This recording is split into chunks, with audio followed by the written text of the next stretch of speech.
as well. Okay, so you have what we call the placebo effect, is mostly what makes these drugs really work for people.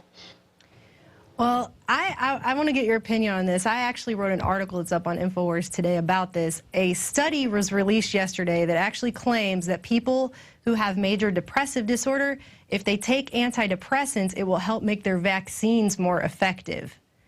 That's the new, and it was co-written. There were 20 authors on this study. 4 of them are actually employed by Merck, and the vaccine that they were talking about was one of Merck's vaccines for shingles. Well, there you go. So, I mean, that's the thing I think that your audience is much more aware of than the general public, but that all of these studies that are performed on any of these antidepressants, they're all being funded and on all these drugs in general, all being funded by the drug companies. A lot of Americans still have the fantasy that the Food and Drug Administration actually studies these drugs independently, and it's not the case. All of these drugs, the data that is given to the FDA for approval is off of studies that are paid for by the drug companies themselves. And we know drug companies have gotten into some serious trouble over the years, some serious fines, because they've held back negative effects on these drugs, and also too the way they perform the studies. Again, because they've already sunk millions of dollars in the pre-approval process. Once they get to do these studies, there's so much incentive to have them look good that they doctor up these studies. The research design makes these drugs always look much better than they really are. And so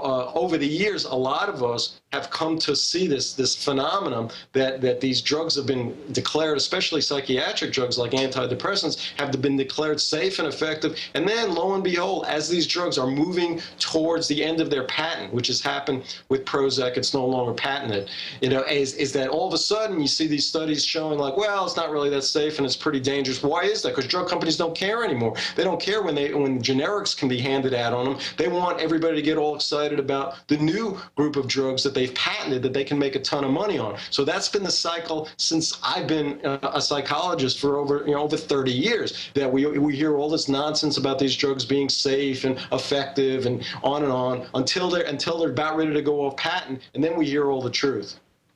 Well, I actually read that America, though we're obviously not the largest country in the world, we take the most psychiatric medications of any other country in the world. Why do you think that is? Well, a couple of reasons. One is that the drug companies have so much more power here than anywhere else. They are able to get these commercials on television here, where a lot of the rest of the world realize it's insane to expose the general public, especially kids, to propaganda about go ask your doctor if you got depressed. So drug companies have that going for them. They also, in America, are able to throw money at the American Psychiatric Association, throw money at the National Alliance for the Mentally Ill, throw money at psychiatric departments and universities, and almost every way that the general public and doctors hear about drugs, get information about these drugs, is really, if you follow the money trail, not that far you have to follow it. It all comes from drug companies. So it's very rare that anybody is getting any kind of information, seeing any kind of studies that isn't drug company backed. And so, and think about it, if you were running a drug company where you had products like even these antipsychotics. I'll give you an example. I've written a lot about Zyprexa, which is made by Eli Lilly, which that was their big money maker after Prozac.